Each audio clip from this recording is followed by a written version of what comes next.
मुंबईमध्ये भाजपकडून तेजस्वी घोसाळकर आज उमेदवारी अर्ज दाखल करणार आहेत। मुंबईतील वॉर्ड क्रमांक 2 मधून तेजस्वी घोसाळकर उमेदवारी अर्ज दाखल करणार आहेत। आज सकाळी त्या अर्ज दाखल करणार आहेत। थोड्याच वेळात त्या अर्ज दाखल करतील आणि आपण हे लाईव्ह दृश्य पाहतोय। अर्ज दाखल करायला निघण्यापूर्वी तेजस्वी घोसाळकर या दर्शनासाठी आलेले आहेत। खरं तर तेजस्वी घोसाळकर या आज उमेदवारी अर्ज दाखल करतात। मुंबई महानगरपालिकेच्या भाजपच्या अधिकृत उमेदवार म्हणून त्या निवडणुकीचा अर्ज दाखल करणार आहेत। वॉर्ड क्रमांक 2 मधून त्या अर्ज दाखल करणार आहेत। तर त्यापूर्वी त्या दर्शनासाठी गेलेल्या आहेत। देवापुढे नतमस्तक होऊन त्यानंतर मग त्या उमेदवारी अर्ज दाखल करणार आहेत। तर अर्ज दाखल करण्यापूर्वी मोठ्या प्रमाणात शक्ती प्रदर्शन सुद्धा केलं जाणार आहे। सध्या त्यांच्याकडून त्या देवाचे आशीर्वाद घेत आहेत, देवापुढे नतमस्तक होत आहेत आणि त्याची ही दृश्य आपण पुढारी न्यूजच्या टीव्ही स्क्रीनवर पाहतो। ही सगळी लाईव्ह दृश्य आहेत। अगदी काहीच दिवसांपूर्वी ठाकरेंच्या शिवसेनेतून भाजपमध्ये प्रवेश केल्यानंतर तेजस्वी घोसाळकर आज उमेदवारी अर्ज दाखल करत आहेत आणि ही लाईव्ह दृश्य आपण पुढारी न्यूजच्या टीव्ही स्क्रीनवर आताच्या क्षणाला पाहतो।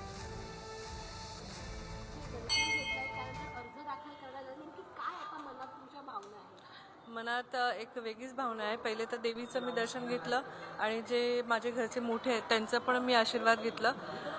जे देवेंद्र फडणवीसजींनी जे विकासाचं काम केलेलं आहे तेच महानगरपालिकेमध्ये त्यांचं एक छोटासा वाटा मुलाचा म्हणून मी पण काम करेन आणि माझी अशी अपेक्षा आहे की माझ्याबरोबर जे माझे कार्यकर्ते पदाधिकारी आहेत ते पण मला साथ देऊन आम्ही इथे चांगल्या मदतीने येऊ म्हणून।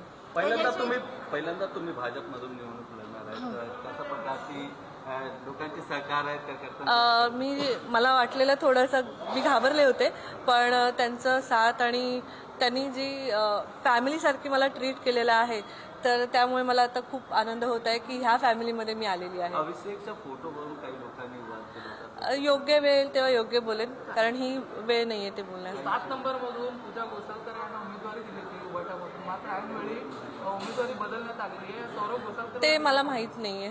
तुमचा धन्यवाद। मुद्दा काय असणार आहे? मुद्दे विकासाचेच मुद्दे आहेत। आम्ही कुणावरती काही टीका करणार नाही आणि ज्याला जे बोलायचे ते बोलू दे, आम्ही फक्त काम करणार। नणंद देखील रिंगणात असण्याची शक्यता आहे? नणंद मला नाहीये, एवढंच बोलेन। तेजस्वी घोसाळकर यांनी ही प्रतिक्रिया दिलेली आहे। मी आज उमेदवारी अर्ज दाखल करणार आहे, तत्पूर्वी देवीचं दर्शन घेतलं असं त्यांनी म्हटलेलं आहे। तर पक्षामध्ये प्रवेश करताना काहीशी काळजी होती, मात्र हा एक परिवार आहे, परिवारामध्ये आल्याचा आनंद झाला असं सुद्धा तेजस्वी घोसाळकर यांनी म्हटलेलं आहे। त्या काही वेळामध्येच आता भव्य रॅलीमध्ये सहभागी होतील आणि त्यानंतर भाजपच्या उमेदवार म्हणून त्या अर्ज दाखल करतील।